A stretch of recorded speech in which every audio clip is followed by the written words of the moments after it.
Querido irmão em Cristo,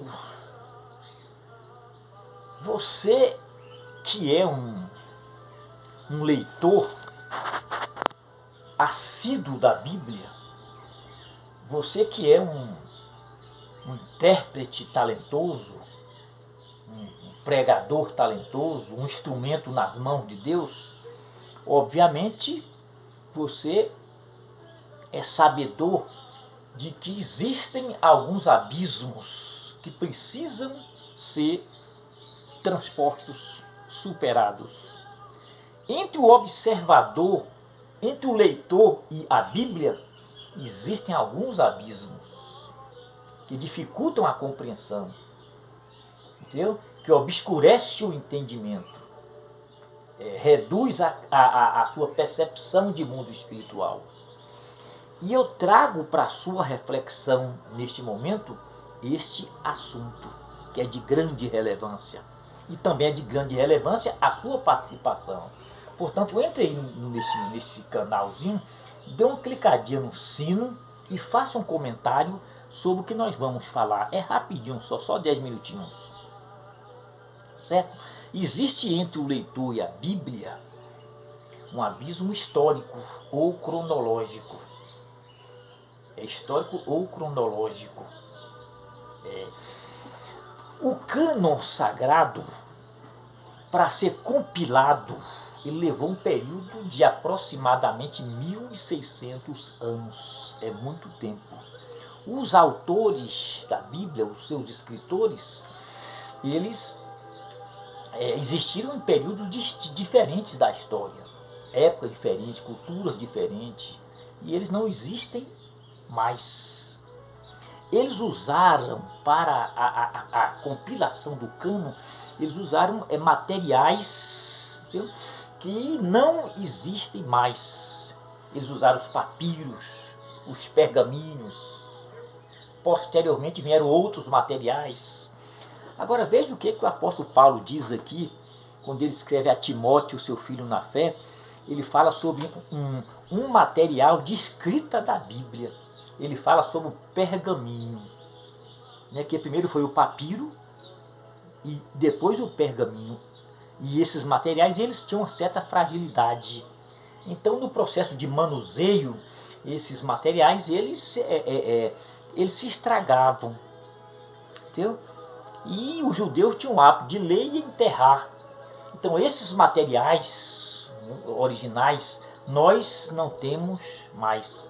Temos agora cópias de recópias. E veja o que Paulo disse, olha. Quando vieres, traze-me a capa que deixei em Trode, na casa de um irmão chamado Carpo. Traga também os livros, principalmente os pergaminhos.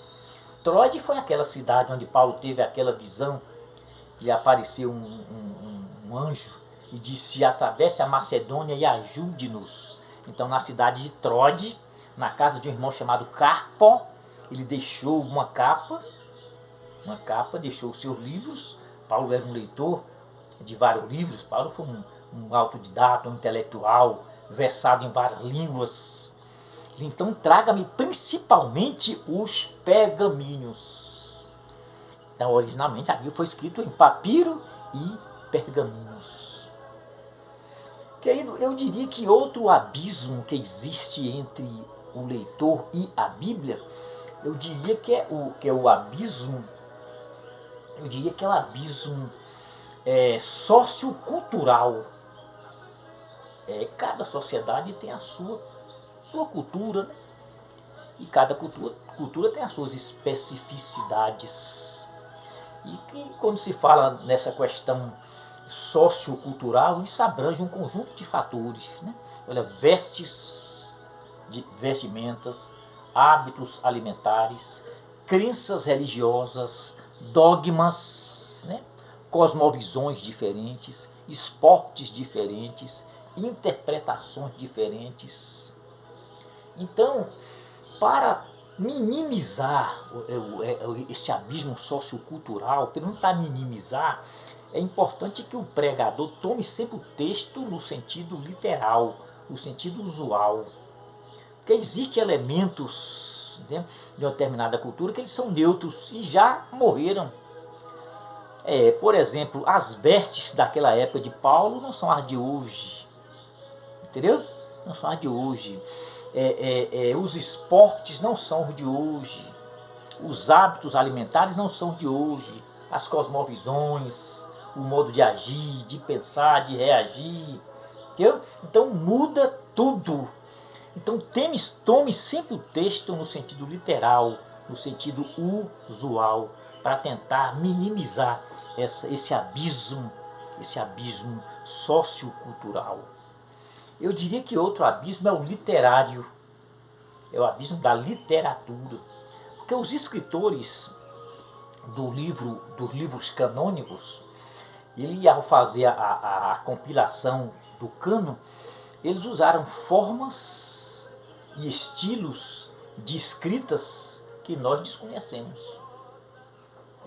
Eles usaram gêneros literários, né, que não conhecemos, figuras de linguagens, né, como prosopopeias, né, hipérboles, metáforas, antropomorfismos, zoomorfismos. Então existe esse abismo, esse distanciamento, né, literário entre o intérprete da Bíblia e a Bíblia. E o abismo também linguístico, idiomático.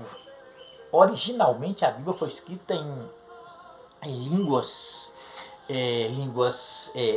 semíticas da família afroasiática e línguas indo-europeias, hebraico, aramaico e grego. Então, para fazer uma interpretação fidedigna, é preciso se reportar à língua original, ao texto original. Aí você pode questionar, nós não temos mais hoje. É daí que surge este abismo linguístico. O outro abismo, eu diria que é o geográfico. Esse distanciamento geográfico causa uma lacuna muito grande, né? Muito grande. Todos os acontecimentos do Antigo e do Novo Testamento aconteceram ali no Fértil Crescente. E o Fértil Crescente, os historiadores chamam de berço das civilizações humanas. Berço das civilizações. Os personagens bíblicos, eles peregrinaram ali por regiões como o Oriente Médio, a Palestina, a Europa. Então, regiões geográficas que nós não conhecemos mais hoje. Então existe esse abismo geográfico. Alguns pregadores, eu acho até uma atitude plausível, ao fazer a exégese do texto, eles se reportam aos antecedentes geográficos. Ele pega ali tenta pegar a geografia da época. Isso é muito importante. E eu diria, querido, que um outro abismo, esse é o mais difícil de ser superado. Eu diria que é o abismo do pecado, o abismo espiritual. O pecado inevitavelmente habita no homem. Aí Paulo disse: que homem pecador que eu sou. Quem me livrará do pecado, da morte ou das consequências do pecado? O bem que eu quero fazer ao próximo, eu não consigo fazer, mas o mal que eu não quero, eu faço. Veja o conflito que existia entre a carne de Paulo e o seu espírito. Então o pecado inevitavelmente habita em nós. Então ele limita a nossa capacidade de compreender o conteúdo da mensagem soteriológica. Ele reduz a nossa capacidade de percepção do mundo espiritual. Então, um dos abismos mais, eu diria que um dos piores abismos é o abismo do pecado.